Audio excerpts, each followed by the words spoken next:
Chose promise, nous sommes aujourd'hui à Lyon avec Magali et nous sommes allés demander aux gens ce qu'ils pensent de Lyon et s'ils sont fiers d'être lyonnais.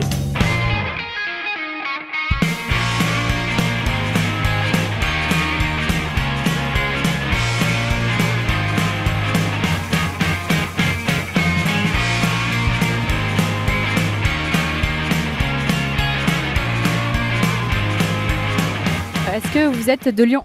Non, je viens de Belgique. Est-ce que vous habitez à Lyon? Oui, j'habite à Lyon depuis 5 mois à peu près. Et est-ce que vous aimez cette ville? J'adore la ville, c'est vraiment un très beau cadre pour y vivre. On trouve vraiment des choses sympathiques au niveau culturel aussi, c'est très très intéressant comme ville. Donc oui, pour l'instant c'est très positif la vision que j'ai de Lyon. Est-ce que vous êtes de Lyon? Oui, je suis de Lyon depuis septembre. D'accord, vous êtes là pour les études? Je travaille. Bonjour monsieur. Bonjour. Alors la question du jour c'est êtes-vous fier d'être lyonnais? Fier, je suis fier de ce que je fais. D'abord, lyonnais, je n'ai pas vraiment choisi parce que je suis né à Lyon. En tout cas, je suis très content d'être lyonnais, ça c'est sûr. Je suis né ici, j'ai toujours habité ici et c'est une ville que j'aime beaucoup.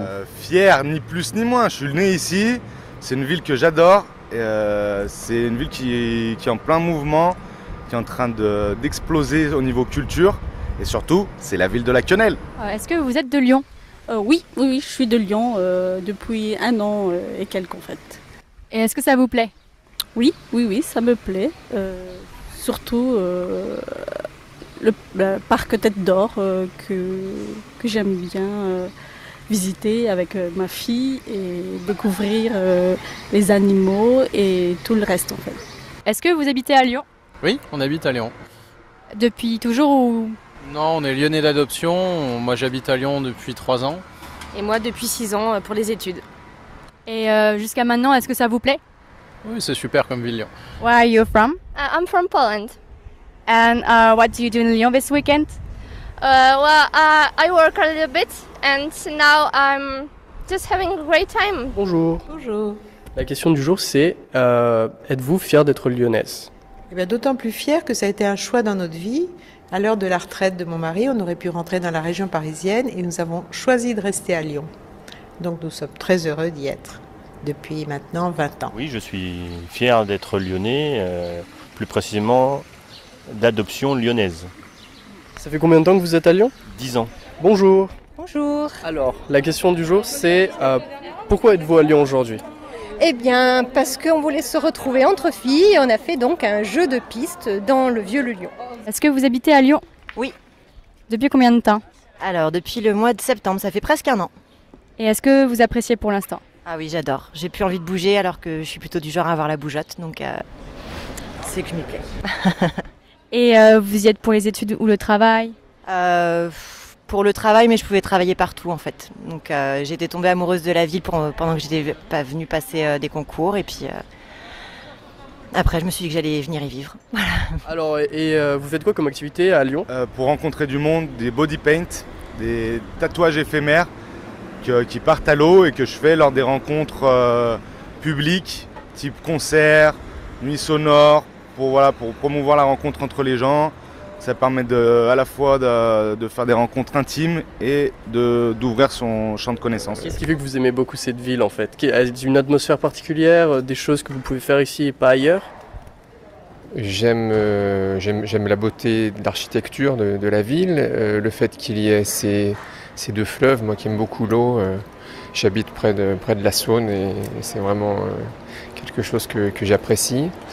Puis il y a une ambiance un petit peu secrète dans cette ville que j'aime bien. Êtes-vous fier d'être lyonnais? Lyonnais d'adoption. Ouais, quand même, c'est une ville qui est assez sympa en termes de vie, tout ça. Il fait super chaud. Non, je suis fier d'être lyonnais. Ouais. Je suis plus fier d'être lyonnais que varois. Alors, merci d'avoir regardé cette première vidéo dédiée à Lyon. Donc il y aura d'autres vidéos de cette série, comme vous allez le voir. Et je voulais vous remercier de l'avoir regardé. Je voulais vous demander de la partager et de la liker si vous le pouvez et si vous le voulez. Et je vous dis à bientôt pour un prochain épisode.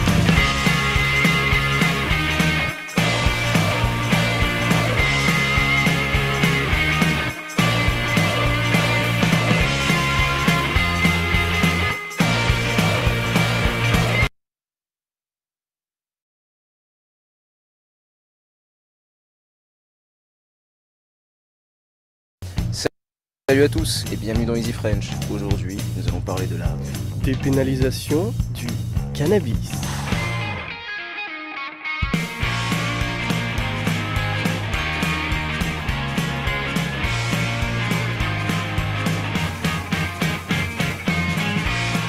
Bonjour. Bonjour. Alors, nous voudrions savoir, que pensez-vous de la dépénalisation du cannabis? Bonne ou mauvaise idée selon vous?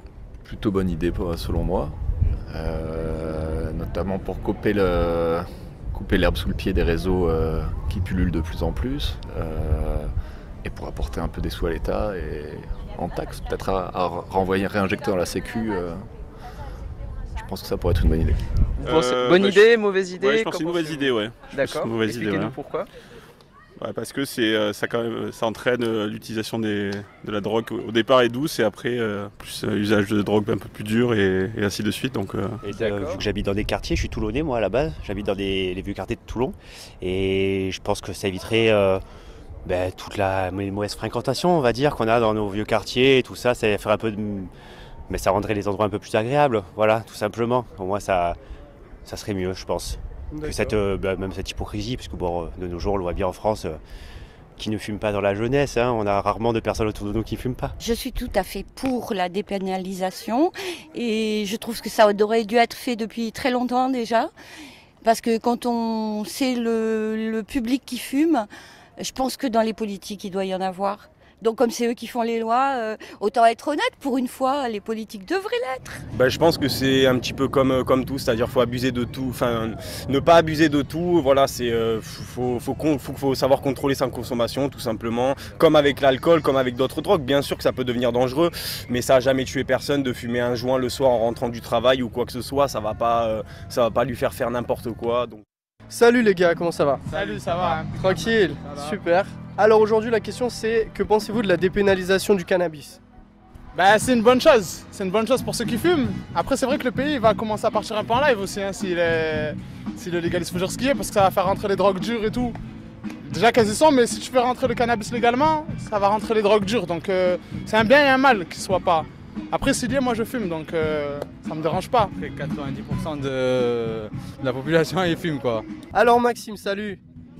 Salut. Dis-moi, est-ce que tu es pour ou contre la légalisation du cannabis? Je serais plutôt contre parce que, je sais pas, on est en train de pénaliser à fond l'alcool, je vois pas pourquoi à côté on devrait dépénaliser quelque chose qui est potentiellement pour les mêmes raisons assez dangereux. Au volant, des trucs comme ça, au niveau du cerveau, etc. Au bout du compte, il y a toujours des personnes au bout qui disent oui ou non. C'est-à-dire, je ne vais pas me lancer dans les débats alcool, cannabis et autre chose, mais je trouve que le cannabis devrait être plus dépénalisé, mais le fait de dépénaliser ne veut pas dire qu'on va avoir une augmentation incroyable de fumeurs. Je crois que les fumeurs sont là, hein. C'est-à-dire ils sont déjà là. Ils sont déjà là. Regardez autour de vous, c'est-à-dire vous-même ou peut-être peut-être vos parents, peut-être des amis à vos parents. Les fumeurs sont là. Donc vaut mieux l'encadrer bien, mais la dépénaliser, ouais. Après faire des bonnes règles et faire ça bien, pour pas que ça soit du n'importe quoi. Mais ouais, je pense que c'est une bonne chose. Eh bien, je pense que ce ne serait pas une mauvaise idée, étant donné qu'il y a beaucoup de régions qui le font. Je vois pas pourquoi en France ce serait interdit. D'accord, donc le Colorado dernièrement a dépénalisé le cannabis, donc c'est totalement légal d'acheter du cannabis là-bas. Est-ce que vous pensez que les mœurs vont pouvoir avancer assez pour que ce soit possible? Oh, je pense que oui, parce que bon, je vais vous dire une chose, je pense que le cannabis n'est pas plus dangereux que le tabac. Et est-ce que tu vois quelque chose de positif à cette dépénalisation au final? À la limite, je sais pas, je sais que dans certains pays du Nord, ils font quelque chose de plutôt contrôlé, c'est genre dans des centres très spécialisés, c'est encadré, etc. On laisse le temps aux gens d'un peu évacuer, quoi. Mais après, dépénalisation sans contrôle et sans centre spécialisé, ça a l'air un peu risqué quand même. Que pensez-vous de la dépénalisation du cannabis? Bonsoir tout le monde, soyez une fois encore bienvenue dans cette nouvelle séance du module 5. Vous allez comment? Bonsoir Karina, Andrés, Bernardo, Dani, Tatiana. Vous allez comment? Bonsoir. Bonsoir, Christian. Bonsoir, Christian.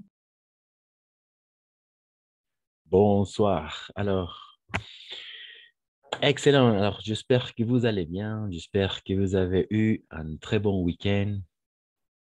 On va continuer avec le contenu du module. Mais avant de passer à ça, qu'est-ce que vous avez fait pendant le week-end? Et la chose la plus importante, qu'est-ce que vous ferez dans les prochaines semaines, peut-être en vacances, à Noël, dans la nouvelle année, peut-être vous allez voyager. Qu'est-ce que vous allez faire? Et de la même façon, qu'est-ce que vous avez fait le week-end?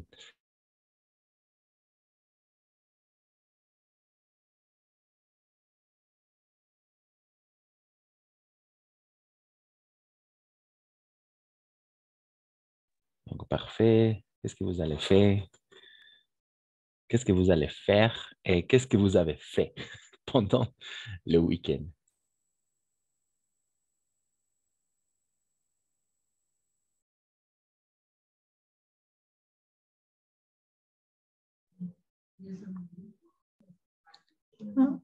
Alors, Christian.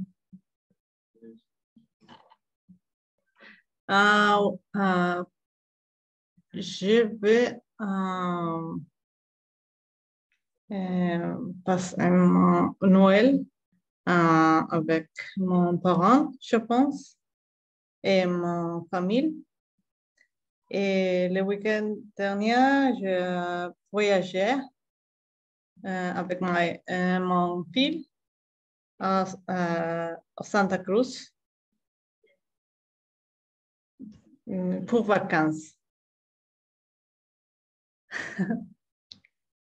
Génial, génial, Erika. Excellent. Tu vas passer la fête de Noël avec tes parents. Excellent, très bien. En effet, c'est Noël, le moment de partage, le moment de recevoir ou peut-être donner des cadeaux, n'est-ce pas? Et ce que tu as fait ce week-end dernier, tu as voyagé à Santa Cruz, n'est-ce pas? Oui, oui. Excellent, très bien. Merci pour partager un peu ce que tu as fait pendant le week-end. Et tu feras de la même façon à Noël ou pour les fêtes de fin d'année. Voilà, merci. Quelqu'un d'autre qui veut partager un peu ce ce que vous avez fait pendant ce week-end et qu'est-ce que vous allez faire pour Noël ou la nouvelle année?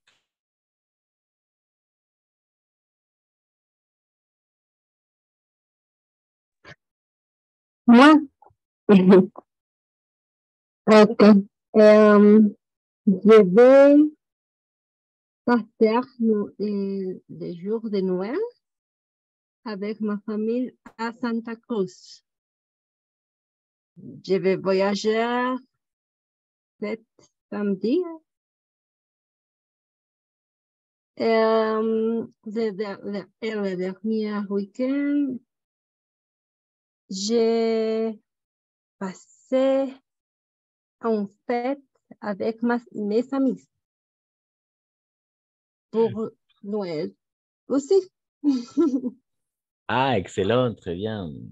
Parfait, très bien, Tatiana. Merci pour partager de la même façon ce que tu as fait pendant le week-end, ce que tu feras dans les prochaines semaines, n'est-ce pas? Les fêtes, pour fêter la fête de fin d'année, Noël, la nouvelle année, etc. Le réveillon, c'est le jour après de Noël. Le réveillon, oui, c'est le 24, n'est-ce pas? 24 soir. Le réveillon. Et de la même façon, le 31, le dernier jour de l'année, par exemple, c'est le réveillon de la même façon. Voilà, merci. Excellent. Très bien. Alors, quelqu'un d'autre avant de commencer?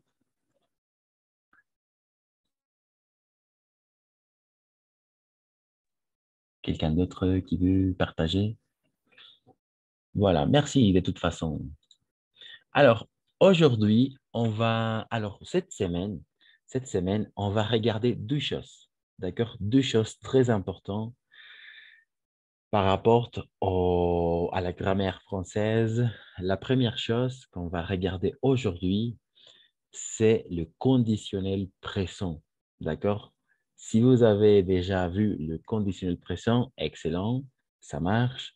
De toute façon, on va faire des exercices, on va faire un petit rappel de sa formation et dans quel moment on va conjuguer les conditionnels présents. Et mercredi soir, de la même façon, on va regarder le conditionnel passé. D'accord? Le conditionnel passé, mercredi et aujourd'hui, on va se concentrer à regarder le conditionnel présent. Et après, on va regarder les hypothèses. D'accord? On va faire les hypothèses, en effet, avec les conditionnels. Donc, n'oubliez pas de se connecter pendant la séance. N'oubliez pas, de toute façon, les séances sont toutes enregistrées et vous pouvez les regarder n'importe quand et n'importe où. Voilà, excellent, très bien. Donc, et de la même façon, on va essayer à pratiquer des exercices pour le DELF B1, d'accord? B1. De la même façon, c'est très important à regarder. Voilà, en effet. Donc, les conditionnels présents, on va se concentrer à regarder le conditionnel présent, sa formation, leur emploi et tout ça.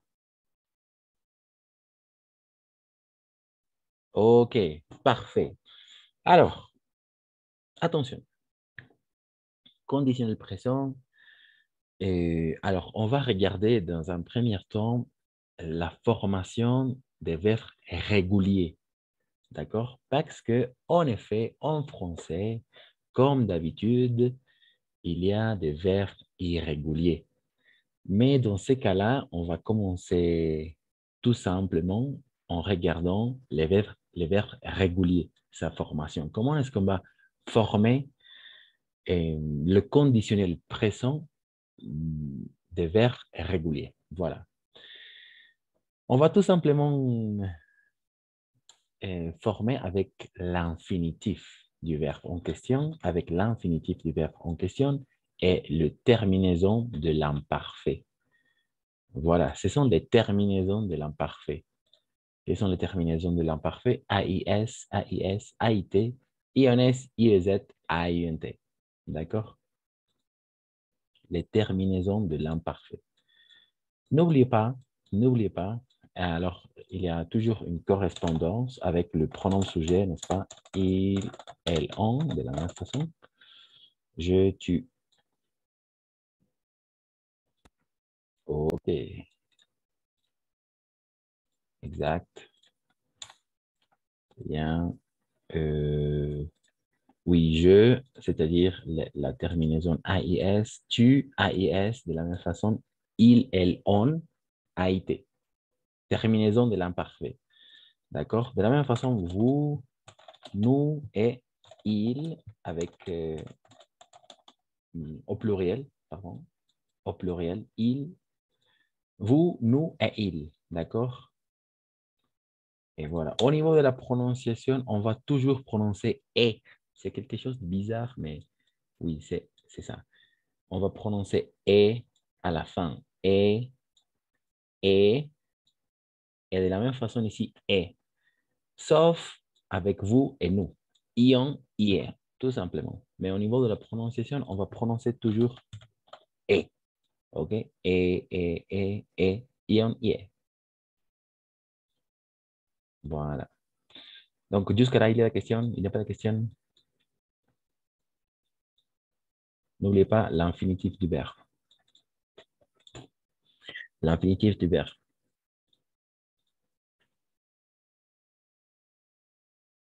Avec l'infinitif.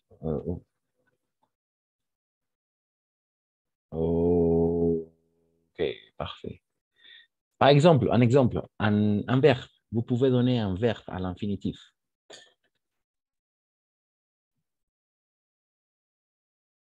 Manger. Exact, parfait, très bien. Manger, parfait, manger. Très bien, excellent. L'infinitif. Alors, attention, verbe régulier. Verbos regulares, verbe régulier. Ça marche, ça fonctionne. Manger. Donc, on va tout simplement mettre les terminaisons de l'imparfait à l'infinitif. Je, tu, il, nous, vous, il. OK? Donc, tu as dit manger, très bien. On va tout simplement copier-coller, d'accord, l'infinitif. Copier-coller. Manger, manger, manger. Copier-coller, d'accord? Copier-coller. Et on va tout simplement ajouter les terminaisons de l'imparfait. AIS, AIS, AIT, IONS, IEZ, AINT. Voilà, c'est ça, les conditionnels présents. Et on va prononcer je mangerai. D'accord? Je mangerai. Tu mangerais. Il mangerait. Nous mangerions. Vous mangeriez. Il mangerait. OK? Voilà, c'est ça. Au niveau de la prononciation, toujours les terminaisons de l'imparfait et. OK? Et. Ion, yeah. Donc, ça marche jusque-là, n'est-ce pas? Ça fonctionne? On est d'accord?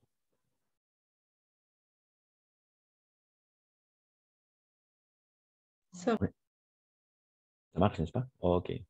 Parfait. Oui. Mangerai. N'oubliez pas. Mangerai.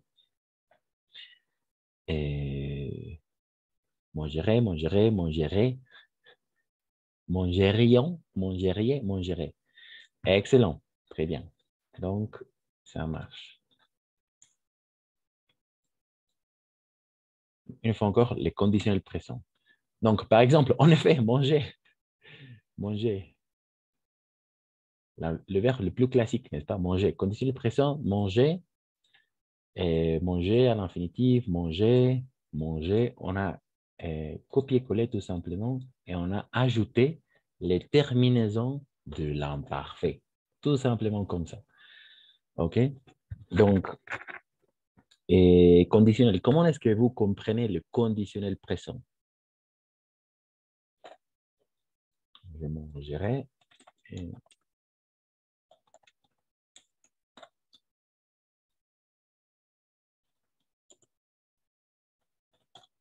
Je mangerai des frites, par exemple. Comment est-ce que vous comprenez le conditionnel présent? Conditionnel, conditionnel. Comment est-ce que vous comprenez le conditionnel?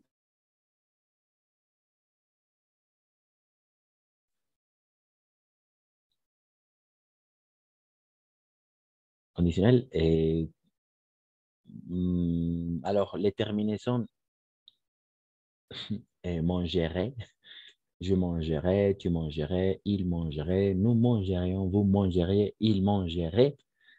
Para nosotros como hispanohablantes sería comería, ¿ok? Yo comería, tú comerías, él comería, nosotros comeríamos, ustedes comerían y ellos comerían, ¿ok? Conditionnel, c'est le conditionnel. Alors, il y a toujours les terminaisons pour nous comme hispanophones ia ou ian, n'est-ce pas? Va acompañado con algo más, como digamos en español. Yo comería papas fritas si tendría plata, digamos. Exact, c'est ça. Ce sont les hypothèses. Exact. Exact. On va regarder tout simplement ces hypothèses. En effet, c'est ça. Comería. Si esto pasa esto, por eso está condicionado. Es algo condicionado. Si pasa esto otro. O si no pasa esto, pasará esto. Entonces, son condicionales. Je mangerai des frites, comería papas fritas, si tendría el tiempo. ¿Ok? Entonces, sí, en efecto. Son condicionales. Donc, ça marche. C'est ça. Toujours avec une Ce sont des hypothèses. On l'appelle les hypothèses. D'accord? Oui, voilà. Donc, je pense qu'il n'y a pas de question jusqu'à là. Avec les conditionnels présents, manger, en effet. C'est ça, prendre de la même façon. Conditionnel présent avec le verbe prendre. Tomar. OK? Quelqu'un qui veut Moi, conjuguer. Vas-y, merci, Tatiana. Excellent. je prendrai, tu prendrais, il prendrait, nous prendions, vous prendiez, il prend. OK, ça marche. Parfait. Alors, à chaque fois qu'on va regarder E et N, on va prononcer on. OK? On, toujours. E y N siempre va a ser on. Siempre. Nunca va a ser N. Va a ser on. O sea, es algo extraño, pero es así. Para nosotros va a ser prendre. Prendrai. OK? Je prendrai. Tu prendrais. Il prendrait. Nous prendrions. Vous prendriez. Il prendrait. OK. Toujours on. Siempre va a ser EN, on. Oui, voilà, exact. Donc, ça marche. Très bien, merci. Et Tatiana, alors, on va... Allez, oui, en effet. Avec le verbe aller, c'est un verbe irrégulier. OK? Irrégulier. Ah non, avant de passer à ça, avec le verbe prendre, tomaría. Yo tomaría, tú tomarías. Él tomaría, nosotros tomaríamos. Ustedes tomarían o ellos o ellas tomarían. OK? Voilà. N'oubliez pas les terminaisons de l'imparfait. Voilà. Jusque-là, on a déjà regardé les verbes réguliers. Maintenant, on va se concentrer avec les verbes irréguliers, comme le verbe aller, le verbe être, le verbe, par exemple, le verbe avoir, etc. Voilà. Voilà. Allez, le radical ir. OK? C'est le radical ir. OK? Ir. Donc, on a copié-collé tout simplement le radical avec le verbe aller.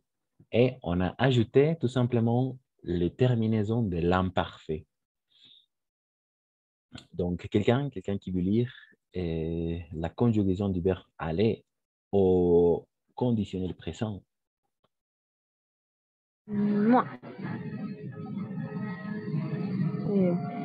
J'irai, tu irais, il irait, nous irions, vous irez, ils iraient.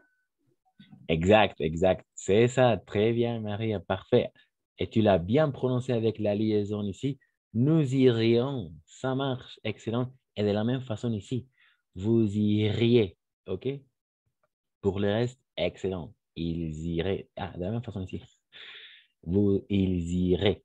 En effet, et. On va prononcer et. Oh. Et, d'accord? Ion, et. En effet. Iría. Iría, irías, él iría, nosotros iríamos, ustedes irían y ellos o ellas irían igual. OK? Voilà. Donc, parfait. Excellent au niveau de la prononciation, au niveau de la grammaire. Parfait. Jusqu'à là, je pense que ça marche, n'est-ce pas? Voilà. En effet. On a déjà regardé avec le verbe aller. Et voilà la liste des principaux verbes irréguliers. La liste des principaux verbes irréguliers au conditionnel présent. Et n'oubliez pas le radical, ir, n'est-ce pas? Aller, irait.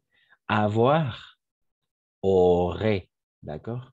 Vouloir, voudrait. Voilà. Pouvoir, pourrait.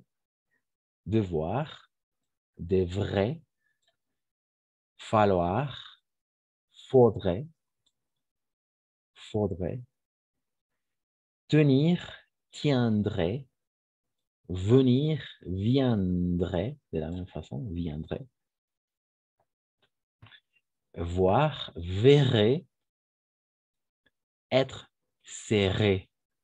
OK? Voilà, c'est ça. Donc, il y a la question toujours avec le radical. Le radical, oui, le radical. Radical en orange, voilà, le radical.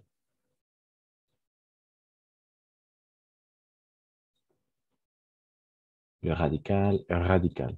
Et on a tout simplement ajouté les terminaisons de l'imparfait avec le radical, oui, le radical pour former le conditionnel présent. Donc, il y a des questions jusque-là?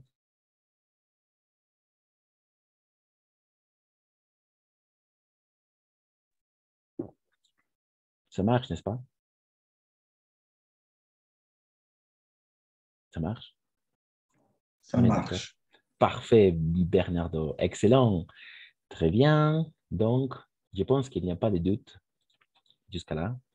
S'il n'y a pas de questions, on va poursuivre. En effet, maintenant, on va regarder les hypothèses avec le conditionnel présent, bien évidemment. D'accord? C'est ça. Alors, la formule magique, c'est en effet, pour formuler une hypothèse sur le présent. Attention, sur le présent. Cristian, Oui. por favor, la anterior diapositiva, por favor. Ah, d'accord, oui, pour une capture d'écran, je pense. Voilà.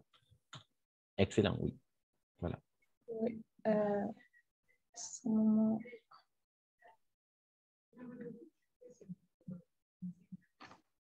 merci. De rien. Excellent, très bien. Alors, en effet, pour formuler une hypothèse sur le présent, on va toujours former avec cette phrase l'hypothèse avec deux temps verbaux très importants, l'imparfait et le conditionnel présent. OK? Le conditionnel présent, ça sera la conséquence. Attention, on a déjà regardé les expressions de conséquence, les expressions de but, etc. Donc, le conditionnel présent, ça serait la conséquence. Si, en effet, si, toujours va introduire l'hypothèse, d'accord? Si plus imparfait, c'est la condition, bien évidemment. Si plus l'imparfait, la condition, une fois encore. Et en général, une virgule ici, on peut trouver une virgule ici, d'accord? Voilà. Et virgule, le conditionnel présent. Voilà, c'est ça. On va formuler des hypothèses, d'accord? N'oubliez pas, conditionnel présent, attention, transformation radicale plus terminaison de l'imparfait. Terminaison de l'imparfait. Voilà, de l'imparfait. Terminé radical. Radical, voilà.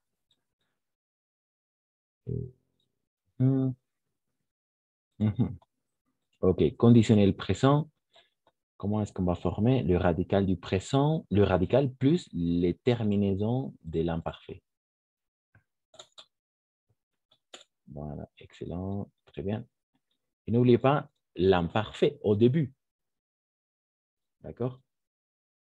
L'imparfait au début. Si plus imparfait, virgule, conditionnel présent. Le conditionnel présent, radical plus les terminaisons de l'imparfait. Voilà, excellent. Donc, n'oubliez pas les conditions. Si toujours va introduire la condition. D'accord? Si algo.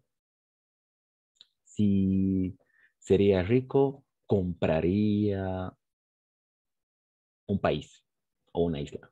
¿No? Si sería rico, compraría una isla. Toujours avec si, d'accord? Si accepte de la même façon, si accepte l'édition. L'élision. Donc, on peut trouver des choses comme ça. S'il ou si elle. D'accord? Avec, oui. Si. S'il, voilà. Ou si elle. Excellent.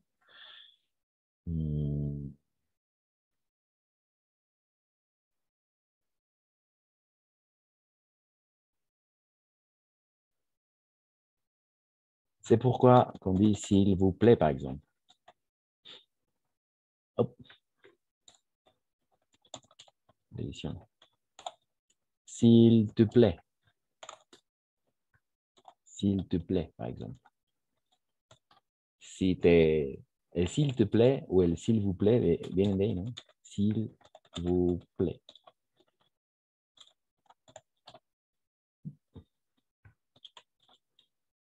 S'il te plaît.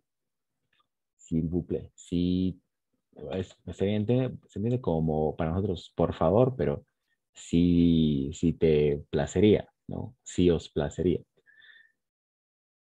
D'accord? Si. Aquí iría ici. Si il te plaît, si il vous plaît. Mais ces deux voyelles ensemble, donc, accepte l'élision. Si. D'accord? S'il te plaît. S'il vous plaît. OK? Si. Attention. Donc, il y a la question jusqu'à là? Il n'y a pas de question? On va commencer à faire les exercices. On va commencer à faire les exercices si plus imparfait plus condition de présent. Condition de présent radicale plus les terminaisons de l'imparfait. Tout ça, on l'appelle les conséquences. Si plus imparfait, la condition. Voilà.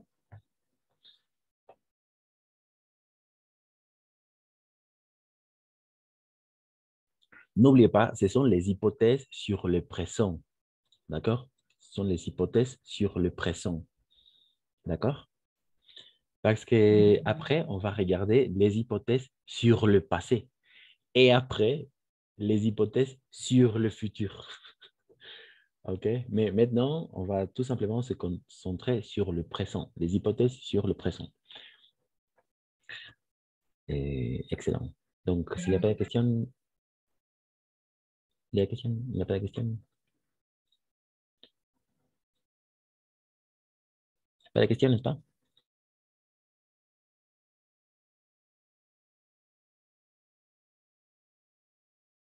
Il n'y a pas de question. Il n'y a pas de question, n'est-ce pas? Alors, voilà. N'est-ce pas? Excellent. Par exemple, un exemple de condition. Si j'avais de l'argent, je partirais en voyage. D'accord? Si j'avais de l'argent, je partirais en voyage. N'oubliez pas, ce sont les terminaisons de l'imparfait, imparfait, imparfait. D'accord? Les terminaisons, attention, c'est la clé pour pouvoir identifier les hypothèses sur le présent. Parce que les deux phrases ont la même terminaison. D'accord? Si j'avais, parce que c'est l'imparfait, si j'avais de l'argent, je partirais en voyage. Voilà, c'est ça. N'oubliez pas, si plus imparfait, imparfait, imparfait. Si j'avais de l'argent, oui. C'est la condition à l'imparfait, bien sûr. Et je partirai, c'est le conditionnel. Présent, bien évidemment. Donc, c'est ça. N'oubliez pas les deux phrases. Alors, comme je vous disais, toujours, on va mettre une virgule. D'accord? Toujours une virgule. Si j'avais de l'argent, virgule, je partirais en voyage. Voilà. Comment est-ce que vous comprenez la phrase? Condition, oui. Sur l'hypothèse sur le présent. L'hypothèse. Comment? ¿Quelqu'un? Si tuviera dinero, yo iría a un viaje. Yo viajaría. Exact. Iría en viaje, exact. Partiría en viaje, exact. Partiría, si tendría dinero, ¿no? Si tendría dinero. Y no, has dicho una cosa, otra. Si tuviera.